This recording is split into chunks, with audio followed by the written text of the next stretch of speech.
നമസ്കാരം, എൻ്റെ പേര് രോഹിത്. അപ്പോൾ ഇതിൻ്റെ യൂട്യൂബ് ചാനലിലെ 4ാമത്തെ വീഡിയോ ആണ്. അപ്പോൾ വീഡിയോയുടെ കണ്ടന്റ് എന്ന് പറയുന്നത് നിങ്ങൾ തംബ്നെയിലിൽ കണ്ടതുപോലെ തന്നെ കേരളത്തിലെ മാരേജ് സിസ്റ്റം വിചിത്രമാണോ എന്ന ടോപ്പിക്കിനെ കുറിച്ചാണ്. അപ്പോൾ ഞാൻ കേരളത്തിലുണ്ടായിരുന്ന സമയത്ത് വളരെ സർവ്വസാധാരണമാണെന്നും പക്ഷേ ന്യൂസിലൻഡ് വന്ന് ഒരു വർഷം കഴിഞ്ഞപ്പോൾ ഒരു വിചിത്രമായി തോന്നിയ ഒരു സംഭവമാണ് നമ്മുടെ കേരളത്തിലെ മാരേജ് സിസ്റ്റം എന്നത്. അപ്പോൾ ഈ വീഡിയോ തുടങ്ങുന്നതിന് മുമ്പ് രണ്ട് കാര്യങ്ങൾ പറയാനുള്ളത് എന്ന് വെച്ച് കഴിഞ്ഞാൽ, ഒന്നാമത്തെ കാര്യം എന്ന് പറയുന്നത്, ഇപ്പോൾ ഞാനിവിടെ കുറേ കാര്യങ്ങൾ അനലൈസ് ചെയ്യും. അപ്പോൾ വീഡിയോയിൽ ഇപ്പോൾ ഞാൻ പറയുന്ന കാര്യങ്ങൾ മാത്രമാണ് ശരി, അല്ലെങ്കിൽ ഇപ്പോൾ അതുപോലെ ഇംപ്ലിമെൻറ്റ് ചെയ്യണം, അങ്ങനെയൊന്നുമില്ല. ഞാൻ കുറച്ച് കാര്യങ്ങൾ അനലൈസ് ചെയ്തിട്ട് എൻ്റെ അഭിപ്രായം മാത്രമാണ് പറയുന്നത്. അപ്പം ഞാൻ പറയുന്നത് പൂർണ്ണമായി ശരിയാണ് അങ്ങനെയൊന്നുമില്ല. ഞാൻ വെറുതെ കുറച്ച് കാര്യം അനലൈസ് ചെയ്യുന്നതേ ഉള്ളൂ. രണ്ടാമത്തെ കാര്യം, എന്തൊരു പ്രത്യേകതരം മാരേജ് എന്ന് പറയുമ്പോൾ അറേഞ്ച് മാരേജ് അല്ലെങ്കിൽ ലവ് മാരേജ് അല്ലെങ്കിൽ ഒളിച്ചോടി കല്യാണം കഴിക്കുക, അതൊന്നും പ്രൊമോട്ട് ചെയ്യുക, അതിനൊന്നുമല്ല ഈ വീഡിയോയുടെ ഉദ്ദേശം. കുറച്ച് കാര്യങ്ങൾ അനലൈസ് ചെയ്യുന്നു, അത് അത്ര മാത്രമേ ഉള്ളൂ. അപ്പോൾ ഇത് ശരിയാണെന്ന് തോന്നുന്നവർക്ക് ഇതിനെക്കുറിച്ച് ചിന്തിക്കാം. ഇത് മണ്ടത്തരാണെന്ന് തോന്നുന്നവർക്ക് എന്താണ്, ഒരു ചെവി കൂടെ കേട്ടിട്ട് മറ്റേ ചെവി കൂടെ കളയാം. പിന്നെ ഇതിനകത്ത് എന്തെങ്കിലും മിസ്റ്റേക്സ് ഉണ്ടെന്ന് തോന്നുന്നുണ്ടെങ്കിൽ അത് നിങ്ങൾക്ക് കമൻറ്റ് ചെയ്യാം. പറയുന്ന കാര്യം എന്തെങ്കിലും മിസ്റ്റേക്ക് ഉണ്ടെങ്കിൽ കമൻറ്റ് ചെയ്യാം. ആ കമൻറ്റ് ഞാൻ പിൻ ചെയ്യുന്നതാണ്. പൊതുവെ ഞാൻ എൻ്റെ യൂട്യൂബ് ചാനലിലെ വീഡിയോസ് നല്ല ഗൗരവമേറിയ ടോപ്പിക്കാണ് ചർച്ച ചെയ്യാറ്. എന്ന് പറയാൻ നമ്മുടെ രാജ്യത്തെ ഡെവലപ്മെൻറ്റ് എന്തൊക്കെ ചെയ്യാം, ഇവിടെ നിന്ന് എന്തെല്ലാം കാര്യങ്ങൾ കണ്ടുപിടിച്ചെന്നൊക്കെയാണ്. പക്ഷേ ഇത് ചുമ്മാ ഒരു രസത്തിന്, ഇപ്പോൾ ഗൗരവമേറിയ ടോപ്പിക്കിനിടയ്ക്ക് ഒരു ചെറിയൊരു തമാശ ടോപ്പിക്, അത്രയേ ഉള്ളൂ. അത് മാത്രമേ ഉദ്ദേശിക്കുന്നുള്ളൂ. അപ്പോൾ സംഭവം തുടങ്ങുന്നത് എനിക്ക് എൻ്റെ ഡിഗ്രി ഫസ്റ്റ് ട്രൈമസ്റ്ററിലാണ്. അപ്പോൾ എനിക്ക് ഒരു സബ്ജക്റ്റ് ഭയങ്കര പാടായിരുന്നു. അപ്പോൾ എനിക്ക് ഇവിടെ തന്നെ ഉള്ള എൻ്റെ ഒരു ക്ലാസ്മേറ്റിൻ്റെ ഹെൽപ്പ് എനിക്ക് വേണ്ടി വന്നു. അപ്പോൾ അവൻ എന്നെ ഹെൽപ്പ് ചെയ്തു. കോഴ്സ് കഴിഞ്ഞു, ഞാൻ പാസ്സായി. അപ്പോൾ അതിനുശേഷം നമ്മൾ ഒരു വെക്കേഷൻ നമുക്ക് നേരിട്ട് കാണാമെന്ന് വിചാരിച്ചു. അപ്പം ഞാനും ആ പയ്യനും കൂടെ ഒരു റെസ്റ്റോറൻറ്റ് വെച്ച് കണ്ടു. ഞാനൊരു കുറച്ച് സമ്മാനമൊക്കെ കൊടുത്ത് ഹെൽപ്പ് ചെയ്തതിന്. എന്നിട്ട് നമ്മൾ ഫുഡ് ഓർഡർ ചെയ്തിട്ട് നമ്മളിങ്ങനെ ഫുഡ് വരുന്നൊരു ഗ്യാപ്പ് ഉണ്ടല്ലോ, അപ്പോൾ നമ്മളിങ്ങനെ വിശേഷങ്ങളൊക്കെ പറഞ്ഞുകൊണ്ടിരിക്കുകയായിരുന്നു. അപ്പോൾ ഇങ്ങനെ ഇന്ത്യയിലെ കാര്യങ്ങളും ഇവിടുത്തെ കാര്യങ്ങളും എല്ലാം പറഞ്ഞുകൊണ്ടിരിക്കുകയാണ്. അപ്പോൾ ഈ പയ്യ എൻ്റെ അടുത്ത് ചോദിച്ചു, do you have girl friend back in India എന്ന് ചോദിച്ചു. അപ്പം ഞാൻ പറഞ്ഞു ഇല്ല. അപ്പോൾ ഞാൻ പിന്നെ ഇവിടുത്തെ നമ്മുടെ ഇന്ത്യയിലെ മാരേജ് സിസ്റ്റത്തിനെ കുറിച്ചൊക്കെ പറഞ്ഞു കൊടുത്തു. എന്താണ് നമ്മുടെ നാട്ടിലുള്ള പെണ്ണുകാണൽ ചടങ്ങൊക്കെ ഉണ്ടല്ലോ, ഇങ്ങനെയൊക്കെയാണ് കാര്യങ്ങൾ, വീട്ടുകാർ തമ്മിൽ ഡിസ്കസ് ചെയ്യും, ഇങ്ങനെയൊക്കെയാണെന്ന് പറഞ്ഞു കൊടുത്തപ്പോൾ അവ ഇങ്ങനെ ഒരു നിമിഷം ഇങ്ങനെ ആലോചിച്ചിട്ട് ഇറ്റ് സൗണ്ട് സോ വിയേർഡ് എന്ന് എന്നോട് പറഞ്ഞു. അപ്പോൾ വിയേർഡ് എന്ന് പറഞ്ഞാൽ വിചിത്രം എന്നാണ് അർത്ഥം. അപ്പോൾ ഇതാണ് എൻ്റെ ആദ്യത്തെ സംഭവം. അത് കഴിഞ്ഞ വർഷം നടന്നതാണ്. അപ്പോൾ രണ്ടാമത്തെ സംഭവം എന്ന് പറയുന്നത്, ഇപ്പം ഞാൻ ജോലി ചെയ്യുന്ന റെസ്റ്റോറൻറ്റിലാണ്. അപ്പം ഞാൻ ജോലി ചെയ്യുന്നത് ഒരു 18 വയസ്സുള്ള ഒരു പയ്യൻ്റെ കൂടെയാണ്, ഒരു ന്യൂസിലൻഡുകാരനാണ്, കിവിയാണ്. അപ്പോൾ കടയിൽ ഒരു ദിവസം കുറച്ചാഴ്ച മുമ്പായിരുന്നു, ഒരു പയ്യനും പെണ്ണും കഴിക്കാൻ വന്നു. അപ്പോൾ ആര് ബില്ലടയ്ക്കുന്നൊരു ക്വസ്റ്റ്യൻ ഉണ്ടായിരുന്നു. അപ്പോൾ ആ പയ്യൻ പറഞ്ഞു അടയ്ക്കും. അത് കഴിഞ്ഞ് തീർന്നു. അത് കഴിഞ്ഞ് ഞാൻ ഇവനും തമ്മിൽ ചർച്ച ചെയ്യാൻ തുടങ്ങി. അപ്പോൾ ഇതേ ചോദ്യം ഈ പയ്യൻ എന്നോട് ചോദിച്ചു. അപ്പോൾ ഞാൻ പറഞ്ഞു ഇല്ല, ഇവനോടും ഞാൻ ഇന്ത്യയിലെ സിസ്റ്റം ഇങ്ങനെയാണ്, സാറിനൊക്കെ മാട്രിമോണി രജിസ്റ്റർ ചെയ്യും, അറേഞ്ച് മാരേജ് ഒക്കെയാണ്, പക്ഷേ ലവ് മാരേജും ഉണ്ട്, അങ്ങനെ കാര്യങ്ങൾ എക്സ്പ്ലെയിൻ ചെയ്ത് കൊടുത്തപ്പോൾ ഇവ ഒരു തന്നെ ഇങ്ങനെ കിളി പറന്നു പോലത്തെ ഒരു എക്സ്പ്രഷൻ ആയിരുന്നു. എന്താണ് ഈ പറയുന്നതെന്ന്.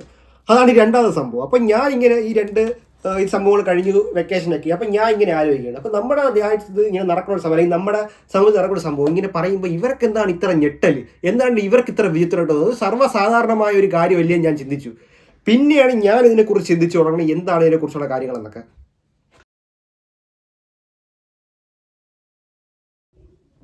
എനിക്ക് മാരേജ് സിസ്റ്റത്തിൽ ഏറ്റവും വിചിത്രമായി തോന്നിയ കാര്യം എന്താണെന്ന് വെച്ച് കഴിഞ്ഞാൽ, ഇപ്പോൾ 28 29 വയസ്സുള്ള പയ്യനാണെങ്കിൽ വീട്ടുകാരാണ് പെണ്ണ് തപ്പി ഇറങ്ങുന്നത്. വീട്ടുകാരിങ്ങനെ ഓരോരുത്തരും തപ്പും, മാട്രിമോണി രജിസ്റ്റർ ചെയ്യും, പരിചയമുള്ള ആളെടുത്ത് ചോദിക്കും, ഇവരങ്ങ് തപ്പി ഇറങ്ങും.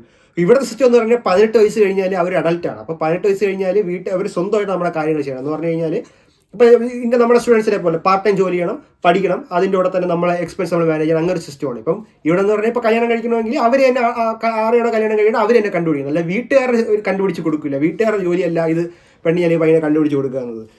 നമ്മുടെ നാട്ടിലാണെങ്കിൽ വീട്ടുകാർ തന്നെ എല്ലാം കണ്ടുപിടിച്ച് കൊടുത്തിട്ട് പൈസ വലിയ തുക മുടക്കുകയും ചെയ്യുന്നിട്ട് കല്യാണം നടക്കും. അതാണ് നമ്മുടെ നാട്ടിലൊരു സിസ്റ്റം എന്ന് പറയുന്നത്. രണ്ടാമത്തെ കാര്യം എന്ന് പറഞ്ഞാൽ, ഇപ്പം ഞാനിപ്പം ഇതേ കാര്യം രണ്ടാമത്തെ കാര്യത്തിനെ കുറിച്ച് ഞാൻ കണ്ടുവരുന്നൊരു കാര്യമാണ്. കാര്യം ഞാൻ എൻ്റെ ഫ്ലാറ്റ്മേറ്റ് ഒരു തമിഴ്നാട്ടിലെ പയ്യനാണ്, അവരുടെ അടുത്ത് ഞാൻ ചോദിച്ചു. അപ്പോൾ അവർ തമിഴ്നാട്ടിൽ ഇങ്ങനെയാണെന്നാണ് പറയുന്നത്. എന്ന് പറഞ്ഞാൽ ഇപ്പം ഒരു പയ്യന് പെണ്ണന്വേഷിക്കണമെങ്കിൽ സാധാരണ വീട്ടുകാർ ഇങ്ങനെ തപ്പി 200-300 കിലോമീറ്റർ അപ്പുറത്തുള്ള കോട്ടയത്തുനിന്നോ അല്ലെങ്കിൽ കായംകുളത്തുനിന്നോ എവിടെ നിന്നൊക്കെ ആയിരിക്കും പെണ്ണിനെ കണ്ടുപിടിച്ചുകൊണ്ട് വരേണ്ടത്. അപ്പോൾ അതിനിപ്പോൾ ഞാനിത് പറയുമ്പോൾ അതിന് വരെ കാരണമുണ്ട്, പൊട്ടാന്നൊരു പക്ഷേ നിങ്ങൾ മനസ്സിൽ പറയുമായിരിക്കും. പക്ഷേ വീഡിയോ തീർന്നിട്ടില്ല, വീഡിയോ ഇനിയും ഉണ്ട്, ഒരുപാട് കാര്യങ്ങൾ പറയാനുണ്ട്. അപ്പോൾ സാധാരണ ഇപ്പം ഞാൻ ഇങ്ങനെ അയൽപക്കത്തെ ഇങ്ങനെ സംസാരം കേട്ടിട്ടുണ്ട്. എന്ന് പറഞ്ഞാൽ പെണ്ണവിടെ ചോദിക്കുമ്പോൾ അങ്ങ് കോട്ടയത്തുനിന്ന്, ചോദിക്കുമ്പോൾ അങ്ങ് കായംകുളത്തുനിന്ന്. അപ്പോൾ 200-300 കിലോമീറ്റർ അപ്പുറം. ചിലപ്പോൾ ഒരു പക്ഷേ ഈ പയ്യൻ്റെ വീട്ടുകാരോ കുടുംബക്കാരോ ബന്ധുക്കാരോ ഇന്ന് വരെ കാണാത്ത ഒരാൾ, ഒരു പരിചയമില്ലാത്ത ഒരാളെയാണ് ഈ കല്യാണം ആലോചിക്കണമെന്നുള്ളതാണ്.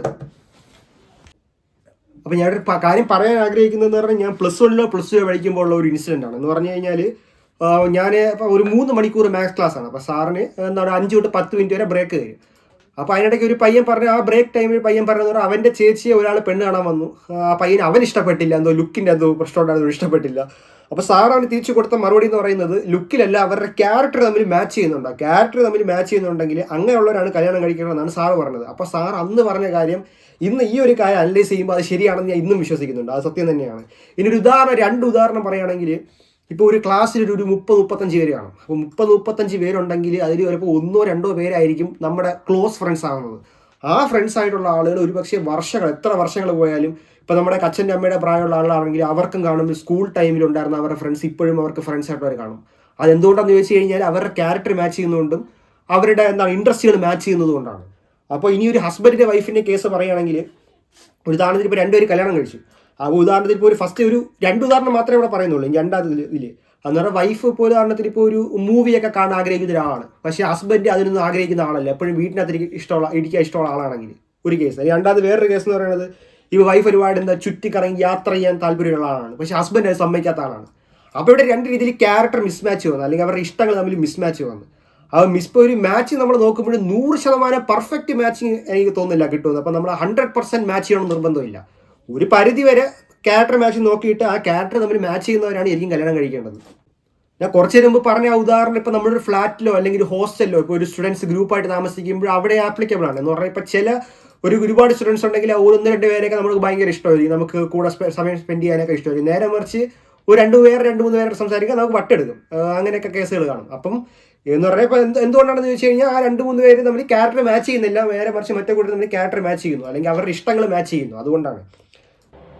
അപ്പോൾ ഞാൻ ഇത്രയും കാര്യങ്ങൾ പറഞ്ഞപ്പോൾ 2 ചോദ്യങ്ങൾ ഒരു പക്ഷേ നിങ്ങൾ എന്നോട് തിരിച്ച് ചോദിക്കാൻ സാധ്യതയുള്ള ചോദ്യങ്ങൾ ഞാൻ സെലക്ട് ചെയ്തിട്ടുണ്ട്. അതിന് ഞാൻ മറുപടി പറയാം. ഒന്നാമത്തെ ചോദ്യം എന്ന് പറയുന്നത്, ഇപ്പം വീട്ടുകാർക്ക് ഇപ്പം നമ്മളെക്കാളും ജ്ഞാനമുണ്ട്, അല്ലെങ്കിൽ നമ്മളെക്കാളും ലോകത്ത് ജീവിച്ചറിവുണ്ട്. അപ്പോൾ നമുക്ക് ഏറ്റവും ബെസ്റ്റ് നോക്കിയാലേ സെലക്ട് ചെയ്ത് തരുള്ളൂ. അപ്പം നമ്മൾ തീരുമാനിക്കുന്നതിനേക്കാളും വീട്ടുകാരുടെ തീരുമാനമായിരിക്കില്ലേ കൂടുതൽ നല്ലതെന്നൊരു ചോദ്യം തിരിച്ചിങ്ങോട്ട് ചോദിക്കാം. അതേ ക്വസ്റ്റ്യൻ്റെ ബി പാർട്ടായിട്ട് തന്നെ, വീട്ടുകാർ ഈ പയ്യൻ്റെ അല്ലെങ്കിൽ പെണ്ണിൻ്റെ ബാക്ക്ഗ്രൗണ്ട് കൂടെ അന്വേഷിക്കുന്നുണ്ടല്ലോ, അപ്പോൾ അതും കൂടെ ഏറ്റവും നല്ലത്, അതും പരിഗണിച്ച് ഏറ്റവും നല്ലത് നോക്കിയാലേ തരുന്നൊരു ചോദ്യം A-B ആയിട്ട് ഒന്നാമത്തെ ക്വസ്റ്റ്യൻ ചോദിക്കാം. 2ാമത്തെ ക്വസ്റ്റ്യൻ എന്ന് പറയുന്നത്, ഇപ്പോൾ നിങ്ങളുടെ ആളെ വീട്ടുകാർ കണ്ടുപിടിച്ച് ഉടനെ തന്നെ പരിചയപ്പെട്ടിട്ട് ഉടനെ തന്നെ കല്യാണം നടത്തുകയല്ലോ. ഇപ്പോൾ പരിചയപ്പെട്ട് കഴിഞ്ഞാൽ സംസാരിക്കാനും ഒരുപാട് നേരിട്ട് കാണാനൊക്കെ അവസരങ്ങളുണ്ട്. അപ്പോൾ കുറച്ച് കാലം കഴിഞ്ഞിട്ടല്ലേ കല്യാണം നടത്തുന്നത്. അപ്പോൾ അങ്ങനെ പ്രശ്നമില്ലല്ലോ എന്ന് ഈ 2 ചോദ്യങ്ങൾ എന്നോട് ചോദിക്കുക. അപ്പം ഞാനിതിന് മറുപടി പറയണം. ഒന്നാമത്തെ ചോദ്യത്തിന് മറുപടി എന്ന് പറയുന്നത്, വീട്ടുകാർ കണ്ടുപിടിച്ച് തരുന്നത് ബെസ്റ്റ് ആയിരിക്കില്ല എന്നാണ്. ഒന്നാമത്തെ കാര്യം എന്ന് പറഞ്ഞാൽ, ഇപ്പോൾ തിരുവനന്തപുരത്ത്, ഇപ്പോൾ എൻ്റെ സ്ഥലം തിരുവനന്തപുരമാണ്, തിരുവനന്തപുരത്ത് കോവളം. അപ്പോൾ ഇവിടെ ഞാൻ എൻ്റെ ചുറ്റും അയൽവക്കത്തും അല്ലെങ്കിൽ ആ നാട്ടിലും പരിചയപ്പെടുന്ന ആളിൽ കണ്ടിട്ടുള്ളത് പറഞ്ഞു കഴിഞ്ഞാൽ, ഇപ്പോൾ തിരുവനന്തപുരത്ത് ഒരാൾ കല്യാണം കഴിക്കണമെങ്കിൽ പെണ്ണ് വന്നിട്ട് കായംകുളത്തുനിന്നോ കോട്ടയത്തുനിന്നോ ഇവിടെ ഉള്ളതായിരിക്കും. എന്ന് പറഞ്ഞു കഴിഞ്ഞാൽ കല്യാണം ആലോചിക്കണവരെ ഇന്ന് വരെ കണ്ടിട്ടില്ലാത്ത ഒരാളെയാണ് കല്യാണം ആലോചിക്കുന്നത്. പിന്നെ അവർ പല ഫാക്ടേഴ്സാണ് പരിഗണിക്കുന്നത്. ഒന്നാമത് ഈ സാമ്പത്തികവും ഈ കാസ്റ്റും, ഇങ്ങനെ പല ഫാക്ടേഴ്സിൻ്റെ അടിസ്ഥാനത്തിൽ മാത്രമാണ് ഇത് ചെയ്യുന്നത്. 2ാമത് പറഞ്ഞാൽ ബാക്ക്ഗ്രൗണ്ട്. തിരുവനന്തപുരത്ത് ഒരാൾ കോട്ടയത്തുനിന്നോ കൊല്ലം, ഇപ്പോൾ കായംകുളം എടുക്കാം, കായംകുളത്തൊരാൾ ഈ ബാക്ക്ഗ്രൗണ്ട് കണ്ടുപിടിക്കണമെങ്കിൽ നമുക്ക് സത്യം പറയാൻ ലിമിറ്റേഷൻ ഉണ്ട്. എന്ന് പറഞ്ഞു കഴിഞ്ഞാൽ ഒരു ബാക്ക്ഗ്രൗണ്ട് കണ്ടുപിടിക്കാൻ നമ്മൾ ആ നാട്ടിലെ ആളെക്കുറിച്ച് അന്വേഷിക്കണം. അപ്പം നമുക്ക് പരിചയമില്ലാത്ത ആളായിരിക്കും ഒരുപക്ഷെ ആ ജില്ലയിലുള്ളത്. പരിചയം ഉള്ളവരും കാണാം, പരിചയം ഇല്ലാത്തവരും കാണാം. പരിചയം ഇല്ലാത്തവരുടെ ഉള്ള ആളാണെങ്കിൽ നമുക്ക് പൂർണ്ണമായ ഇൻഫർമേഷൻ നമുക്ക് കിട്ടണമെന്നില്ല. അത് മാത്രമല്ല, ഇപ്പോൾ ഇങ്ങനത്തെ കേസുകളിലൊക്കെ ഇപ്പം ഈ പെണ്ണിനെക്കുറിച്ചോ പയ്യനെക്കുറിച്ചോ ഇപ്പോൾ പരിചയമില്ലാത്ത ആളായിട്ട് എന്തെങ്കിലും ഡീലാക്കാന്ന് പറഞ്ഞുണ്ടാക്കിയാൽ പോലും വിശ്വസിക്കേണ്ട അവസ്ഥ വരും.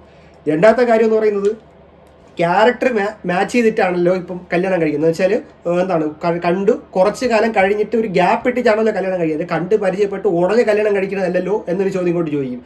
അപ്പോൾ നിങ്ങളിവിടെ വേറൊരു കാര്യം മനസ്സിലാക്കേണ്ടതെന്ന് പറഞ്ഞു കഴിഞ്ഞാൽ, 2 പേര് തമ്മിൽ പരിചയപ്പെടുന്നത് ഒരു കണ്ടീഷനിലാണ്. കണ്ടീഷൻ എന്ന് പറഞ്ഞു കഴിഞ്ഞാൽ, ഇവർ തമ്മിൽ ഇഷ്ടപ്പെടുകയാണെങ്കിൽ കല്യാണം എന്നൊരു കണ്ടീഷനാണ്. ഇപ്പോൾ നമ്മളിപ്പോൾ ഒരാളോട് സംസാരിക്കുന്നത്, അല്ലെങ്കിൽ നമ്മളിപ്പോൾ ഒരാൾ കാര്യങ്ങൾ ഷെയർ ചെയ്യുമ്പോഴേ, നമ്മൾ ആരെടുത്താണോ സംസാരിക്കുന്നത് അതനുസരിച്ച് നമ്മുടെ ഒരു ഉദാഹരണം പറയുകയാണെങ്കിൽ, ഇപ്പം നമ്മളൊരു പള്ളിയിലച്ഛൻ്റെ അടുത്തോ അല്ലെങ്കിൽ ഒരു ഉസ്താദിൻ്റെ അടുത്തോ അല്ലെങ്കിൽ ഒരു മുഖ്യമന്ത്രിയുടെ അടുത്തോ സംസാരിക്കും പോലെ അല്ല നമ്മുടെ ഫ്രണ്ട്സിൻ്റെ അടുത്ത് സംസാരിക്കുന്നത്.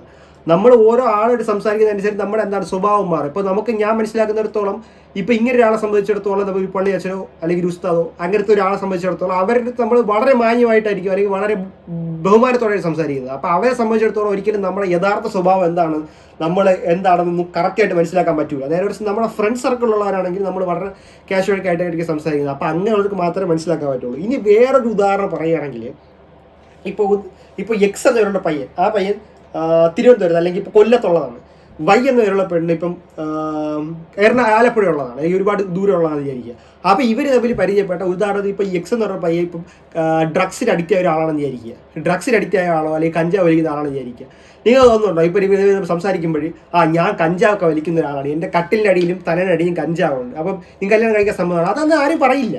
കാരണം എന്താ പറയുക, ഇപ്പോൾ നേരെ പറിച്ച് ഇപ്പോൾ ഫ്രണ്ട് സർക്കിളിനകത്തുള്ളതാണെങ്കിൽ ഇപ്പോൾ ഡ്രഗ്സ് ഉപയോഗിക്കുന്ന ആൾ ഒറ്റയ്ക്ക് ഉപയോഗിക്കാൻ പറ്റില്ല, അത് പല ആളുകൾ അറിയും. അപ്പോൾ ഒരു പക്ഷേ അത് അറിയാനുള്ള പെണ്ണിന് അത് അറിയാനുള്ള ഒരു സാധ്യത ഉണ്ട്. നേരെ പിന്നെ ഞാൻ കേട്ടിട്ടുള്ള കാര്യമാണ് ഇപ്പോൾ ഈ മാനസിക രോഗങ്ങളുള്ള അത് മറച്ചു വെച്ച് കല്യാണം കഴിക്കുക എന്നത്. പക്ഷേ ചിലർക്ക് എന്തെങ്കിലും സൈക്കോളജിക്കലായിട്ടുള്ള എന്തെങ്കിലുമൊക്കെ പ്രശ്നങ്ങൾ കാണും, അവരത് വീട്ടുകാർ ഹൈഡ് ചെയ്ത് കല്യാണം നടത്തും. പരിചയമില്ലാത്ത ഒരാളെ, ഇതുവരെ കണ്ടിട്ടില്ലാത്ത ഒരാളെ എന്തിന് കല്യാണം കഴിക്കാൻ പോകുന്നു? അതുകൊണ്ടല്ലേ ഈ പ്രശ്നങ്ങളൊക്കെ വരുന്നത്. അതുപോലെ ഞാൻ ആദ്യം പറഞ്ഞ കാര്യത്തിൽ ഏറ്റവും നല്ല ഉദാഹരണം എന്ന് പറഞ്ഞാൽ ഹണി മൂവിയാണ്. ഹണി മൂവി ആസിഫ് അലിയുടെ മൂവി. അതിൽ പറയുന്നുണ്ട് അതെന്താണ് ഈ വീട്ടുകാർ ബെസ്റ്റ് കണ്ടുപിടിച്ചു എന്ന് പറഞ്ഞ് അവർ എന്താണ് പരസ്പരം പൈനം വേണ്ടി നമ്മൾ കാണാതെ കല്യാണം കഴിക്കുന്ന സംഭവമാണ്. അതുപോലെ പല റീൽസിൽ കാണാൻ പറ്റും. അതൊക്കെ പറയാം. അത് സത്യം പറഞ്ഞാൽ 3 തരത്തിലുള്ള ആളുകളാണ് ഇത് ഇങ്ങനത്തെ ടൈപ്പ് മാരേജ് പ്രൊമോട്ട് ചെയ്യണം. ഒന്നാമത്തെന്ന് പറഞ്ഞാൽ അധ്യാപകർ, രണ്ടാമത്തെ മതനേതാക്കൾ, മൂന്നാമത്തത് ഫിലിം. അധ്യാപകർ എന്ന് പറഞ്ഞാൽ അവർ ഒരു നല്ല ഉദ്ദേശത്തിലാണ് പറയുന്നത്. അധ്യാപകരെന്ന് വെച്ചാൽ എന്താണ് ഈ പഠിക്കേണ്ട സമയത്ത് എന്താണ് ശ്രദ്ധ തെറ്റി വേറെ തെറ്റായ പ്രബന്ധത്തിലോട്ടൊന്നും പോയി വഴി തെറ്റണ്ട എന്ന അർത്ഥത്തിലാണ് പറയുന്നത്. അത് എൻ്റെ ഒരു അധ്യാപകൻ നമ്മുടെ ക്ലാസ്സിൽ പറഞ്ഞിട്ടുണ്ട്. എന്തോന്ന് ലവ് മാരേജ് ഒക്കെ തെറ്റാണ്, എന്തോ അറേഞ്ച് മാരേജാണ് ഏറ്റവും നല്ലത്, കാരണം കല്യാണം കഴിയുമ്പം സ്നേഹം കൂടി വരുമെന്ന്. അത് കെട്ടണ ആളനുസരിച്ചിരിക്കും. തെറ്റായ ആളെ കെട്ടിക്കഴിഞ്ഞാൽ കാര്യം കട്ടപ്പോകാം, അത് വേറെ കാര്യം.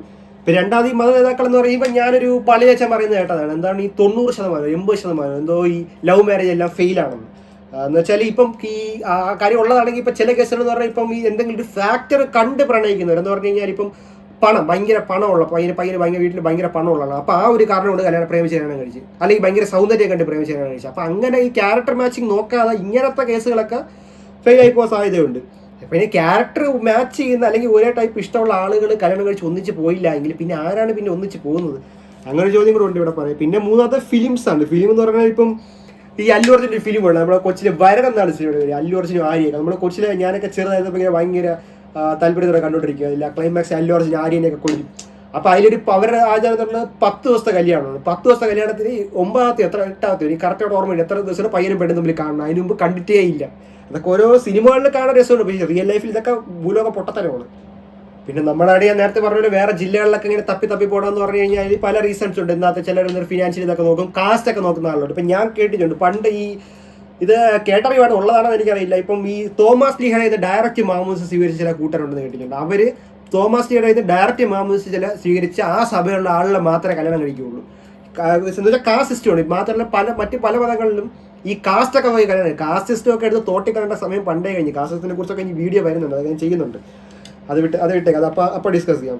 അതുപോലെ വേറൊരു കാര്യം എന്താണെന്ന് വെച്ച് കഴിഞ്ഞാൽ ഈ 21, 22 ഈ ഒരു പ്രായത്തിൽ ഇപ്പോൾ പെണ്ണാണെങ്കിൽ ആ ഒരു പ്രായത്തിൽ കല്യാണം കഴിപ്പിച്ചു വിടുക എന്ന് പറഞ്ഞാൽ ഇപ്പം ഞാൻ പറയും സ്വന്തമായിട്ട് ജോലി ആയിട്ടാണ്. പാടാണെങ്കിൽ പെണ്ണാണെങ്കിൽ സ്വന്തമായിട്ട് ആദ്യം ജോലി കിട്ടി വരുമാനമായിട്ട് വേണം കല്യാണം കഴിക്കാൻ. ഇപ്പോൾ പെണ്ണാണെങ്കിൽ ഇപ്പം ജോലി കണ്ടുപിടിക്കാൻ പറ്റിയില്ലെങ്കിൽ, അല്ലെങ്കിൽ ചിലരൊരു കല്യാണം കഴിഞ്ഞിട്ട് പഠിക്കാമെന്ന് പറയും, കല്യാണം കഴിഞ്ഞിട്ട് പഠിപ്പിക്കുമെന്ന് പറയും. അങ്ങനത്തെ കേസ് ചിലപ്പോൾ ഒരു പക്ഷേ ജോലി കിട്ടാൻ പറ്റിയില്ലെങ്കിൽ ആ പെണ്ണിനെ കഴിവേടാണെന്ന് പറയും. പിന്നെ അവസാനം വീട്ടിൽ അടുക്കളയിൽ ഇരിക്കുക, ജീവിതകാലം മുഴുവൻ അടുക്കളയിൽ സ്പെൻഡ് ചെയ്യാനായിരിക്കും വിധി. അപ്പം ഞാൻ പറയും അങ്ങനത്തെ കേസ് കല്യാണമൊന്നും ചെയ്തത്. അതുപോലെ തന്നെ ഡൗറി സിസ്റ്റം ഒരു വലിയ വൃത്തികേടാണ്. അതിനെക്കുറിച്ച് ഇപ്പോൾ ഒരുപാട് ആത്മഹത്യയിൽ ഇപ്പോൾ നമ്മുടെ നാട്ടിൽ നടക്കുന്നുണ്ട്. അതിനെക്കുറിച്ചുള്ള എൻ്റെ അടുത്ത വീഡിയോ ഡൗറി സിസ്റ്റത്തിനെ കുറിച്ചാണ്. ആരും ചെയ്തില്ലാത്ത രീതിയിലുള്ള അനാലിസിസ് ആയിരിക്കും ഞാൻ ചെയ്യുന്നത്. അപ്പോൾ എന്നാണ് ഞാൻ വിശ്വസിക്കുന്നത്. അതിന് മുമ്പ് അനാലിസിസ് ചെയ്തിട്ടുണ്ടോ എന്ന് എനിക്കറിയില്ല, പക്ഷേ എൻ്റെ മനസ്സിൽ തന്ന കുറേ കാര്യങ്ങൾ. ഓക്കെ, അതുപോലെ വേറൊരു കാര്യം എന്ന് പറയുമ്പോൾ ഇപ്പോൾ നമ്മുടെ നാട്ടിൽ ഇപ്പോൾ കല്യാണം നടത്തുമ്പോൾ ഉള്ള രീതിയാണ് എന്താണ് ഈ വലിയ ഓഡിറ്റോറിയത്തിൽ. ഞാൻ അങ്ങനെ ചെയ്യരുതെന്ന് എനിക്കൊരിക്കലും പറയില്ല. എങ്ങനെ നടത്തണം അന്ന് ഓരോരുത്തരുടെ വ്യക്തിപരമായ ചോയ്സാണ്. അതിൽ കൈയിടാൻ അല്ലെങ്കിൽ അത് തടസ്സം തന്നെയുള്ള സ്വാതന്ത്ര്യം എനിക്കില്ല. അത് ഓരോരുത്തരുടെ വ്യക്തിപരമായ ചോയ്സാണ്. ഞാൻ ഒരു വലിയ ഓഡിറ്റോറിയത്തിൽ ഇപ്പോൾ 10,000 അല്ലെങ്കിൽ വലിയ ഒരുപാട് ആളുകളെ വിളിക്കുക. അപ്പോൾ ഈ യൂറോപ്യൻ കൺട്രികളൊക്കെ നോക്കുകയാണെങ്കിൽ ഇപ്പം ഞാൻ ഒരു പള്ളിയച്ചൻ പറയുന്നത് കേട്ടതാണ്. എന്തോ ഇറ്റലിയിലൊക്കെ ആണെങ്കിൽ ഒരു കല്യാണത്തിന് 50-60 പേരൊക്കെ ഉള്ളൂ. അത്രയേ ഉള്ളൂ സംഭവം. ഇത് ഞാൻ ചില ആളുകൾ പറയാൻ കേട്ടിട്ടുണ്ട് ഈ കോവിഡ് സമയത്തൊക്കെ ഒരുപാട് എന്താണ് നമുക്ക് വലിയൊരു അനുഗ്രഹമായി, കാരണം കല്യാണം വലിയ രീതിയിൽ നടത്തേണ്ടി വന്നില്ല, ചിലവ് കുറഞ്ഞെന്ന്. ആർക്കാണ് ഇത്ര നിർബന്ധം ഈ കല്യാണം നടത്തുമ്പോൾ ഇത്രയും വലിയ ഓഡിറ്റോറിയത്തിൽ ഇത്രയും ലക്ഷക്കണക്കിന് 10,000 ആളുകളെ വിളിക്കണം, ഇത്രയും ഗ്രാൻഡായിട്ട് നടക്കും? ഒന്നുമില്ല. കല്യാണം എന്ന് പറഞ്ഞാൽ ഒരു എഗ്രിമെൻ്റ് ആണ്, അത്രയേ ഉള്ളൂ. ഒരു നിസ്സാര കാര്യമാണ്, അത്രയേ ഉള്ളൂ. നിസ്സാര കാര്യം എന്നല്ല പറഞ്ഞത്, അതൊരു അങ്ങനെ എടുക്കേണ്ട സംഭവമാണ്. ഇപ്പോൾ യൂറോപ്യൻ കൺട്രീസിൽ വളരെ കുറച്ച് ആളേ ഉള്ളൂ. അപ്പോൾ അത് ഭയങ്കര ഗ്രാൻഡായിട്ട് നടത്തുന്ന സംഭവം ഒന്നുമല്ല. ഇപ്പോൾ ഒരു സീരിയലുണ്ട് പരസ്പരം എന്ന് പറയാം, അതിൽ മറ്റേ അവരുടെ പേര് ഞാൻ മറന്നു. അതിൽ അവർ അമ്മ മോളുടെ അടുത്ത് പറയും നിന്റെ കല്യാണം എന്തോന്ന് വീട് ഈ പഠിപ്പുര വീട് വിറ്റിട്ടാണെങ്കിലും അല്ല പണയം വെച്ചിട്ടാണെങ്കിലും നടത്തുമെന്ന് പറയും. അപ്പോൾ ഇതൊക്കെ കുറേ സീരിയൽ കാണിക്കുന്ന പൊട്ടത്തരമാണ്. അപ്പോൾ അങ്ങനെയൊന്നും ആവശ്യമില്ല. പിന്നെ ചില ആളുകൾ പറയും ഇപ്പോൾ എന്താണ് ഇപ്പോൾ നാട്ടിൽ ഇപ്പോൾ പെണ്ണിനെ കിട്ടാനില്ല, പയ്യനെ കിട്ടാനില്ല എന്ന്. അപ്പം ഞാൻ ഈ ന്യൂസിലൻഡിൻ്റെ കാര്യത്തിൽ കമ്പയർ ചെയ്യുകയാണെങ്കിൽ ഈ ന്യൂസിലൻഡ് എന്ന രാജ്യം കേരളത്തിൻ്റെ 7 ഇരട്ടിയാണ് സൈസ്. 7 കേരളം എടുത്തു വെച്ചാൽ ഒരു ന്യൂസിലൻഡ് ആവും. പക്ഷേ ജനസംഖ്യ എന്ന് പറയുന്നത് കേരളത്തിൽ 2 ജില്ലകളുടെ പോപ്പുലേഷൻ മാത്രമേ എന്ന് പറയുമ്പോൾ ഏതെങ്കിലും തിരുവനന്തപുരം ജില്ലയോ കോട്ടയം ജില്ലയോ ഏതെങ്കിലും 2 ജില്ല എടുത്തു കഴിഞ്ഞാൽ 50 ലക്ഷം അത്ര പോപ്പുലേഷൻ മാത്രമേ ന്യൂസിലൻഡിലുള്ളൂ. പക്ഷേ ഇവിടെ അങ്ങനെ പ്രശ്നങ്ങളൊന്നും ഞാൻ കാണുന്നില്ല. ഇവിടെ കിട്ടാതിരിക്കുകയോ പെണ്ണന്വേഷിച്ച് കിട്ടാതിരിക്കുക അങ്ങനത്തെ പ്രശ്നങ്ങൾ കാണുന്നില്ല. കേരളത്തിൽ ഇത്രയും ജനസംഖ്യ ഉണ്ടായിട്ടും വേറെ തപ്പി വേറെ ജില്ലകളിൽ പോവുക അങ്ങനെ സംഭവം എന്ന് പറഞ്ഞാൽ അത് എനിക്കറിയില്ല. എൻ്റെ ലോജിക്ക് എന്നാണ്. ചിലരെന്നൊരു ഓവർ ഡിമാൻഡിങ് ആയതുകൊണ്ടായിരിക്കും, എനിക്കറിയില്ല. പിന്നെ കാസ്റ്റ് നോക്കുന്നത്, പിന്നെ ഈ എന്തുകൊണ്ട് പല ഫാക്ടേഴ്സ് നോക്കുന്നതിന് എല്ലാം ഒത്തു വരാത്തതുകൊണ്ടായിരിക്കും. എന്തെങ്കിലും ആയിക്കോട്ടെ, വിട്ടേക്ക്. പിന്നെ പറയാനുള്ള കൺക്ലൂഷൻ, വീഡിയോ കൺക്ലൂഡ് ചെയ്യണം. ഒന്നാമത്തെ കാര്യം എന്ന് പറയുന്നത് ഈ വീട്ടുകാരുടെ ജോലിയെല്ലാം ഇങ്ങനെ എപ്പോഴും തപ്പി നടക്കാറുണ്ട്. ഇപ്പോൾ 18 വയസ്സ് കഴിഞ്ഞ ആളാണെങ്കിൽ 30 വയസ്സുള്ളാണെങ്കിൽ സ്വയമായിട്ട് തപ്പുക, ക്യാരക്ടർ മാച്ച് നോക്കുക, ക്യാരക്ടർ മാച്ച് കൊണ്ട് കല്യാണം കഴിക്കുക. പിന്നെ ഈ ക്യാരക്ടർ മാച്ചിങ് ഒരു കാര്യം ഞാൻ പറയട്ടെ, ഇന്നത്തെ എക്സെപ്ഷൻസും കാണും. ഞാൻ പറഞ്ഞ കാര്യം 100% പെർഫെക്റ്റ് അല്ല. ഇപ്പോൾ ഈ ഗ്രീഷ്മ ഷാരോൺ കേസ് അറിയാമല്ലോ. അപ്പം അവർ തമ്മിൽ പരിചയമുള്ള ആളായിരുന്നു. പക്ഷേ ഗ്രീഷ്മയുടെ ഒരു ഇഷ്യൂ നിങ്ങൾക്ക് അറിയാമല്ലോ എന്ന് പറഞ്ഞാൽ ഷാരോണിനെ വിഷം കൊടുത്ത് കൊന്നു. അപ്പോൾ ഷാരോൺ അത് അറിയാതെ പോയി. പിന്നെ അതിനിടയ്ക്ക് വേറെയും പല രീതിയിൽ അനാലിസിസ് നടത്തുന്നുണ്ട് ആളെന്ന് പറഞ്ഞാൽ ഗ്രീഷ്മ അത് പിന്മാറായിരുന്നു, ഷാരോൺ അതിൽ നിന്ന് പിന്മാറിയില്ല, അതുകൊണ്ടാണ് കൊല്ലേണ്ടി വന്നതൊക്കെ പല പല പല പല രീതിയിലുള്ള അനാലിസിസ് നടത്തുന്നുണ്ട്. അത് ഒരു എക്സെപ്ഷണൽ കേസ് മാത്രമാണ്. എല്ലാ കേസിലും അങ്ങനെ നടക്കില്ല, എല്ലാവരും വിഷം കൊടുത്ത് കൊല്ലണമെന്നല്ല. പിന്നെ ഈ കല്യാണം കഴിക്കുന്ന മുമ്പ് ടെസ്റ്റ് ചെയ്യേണ്ടതാണ് ഈ സാറിന് HIV അത് എന്തെങ്കിലും ഈ സെക്ഷുവലി ട്രാൻസ്മിറ്റഡ് ഡിസീസുകൾ ഉണ്ടോ എന്നൊക്കെ ചെക്ക് ചെയ്യണം. എന്നിട്ട് വേണം ഇതൊക്കെ നടത്താൻ. ഇതൊക്കെ ആരും ചെക്ക് ചെയ്യണമെന്ന് എനിക്കറിയില്ല. എവിടെയോ ഏതോ ജില്ലയിൽ ആരെയോ കണ്ടു അങ്ങ് കിട്ടി, അത്രയേ ഉള്ളൂ. അങ്ങനെയൊക്കെയാണ് കാര്യങ്ങൾ. അപ്പോൾ ഇതൊക്കെ തന്നെയാണ് വീഡിയോ പറയാനുള്ളത്. അടുത്ത വീഡിയോ ഈ സ്ത്രീധനത്തിനെ കുറിച്ചായിരിക്കും. Okay, thank U.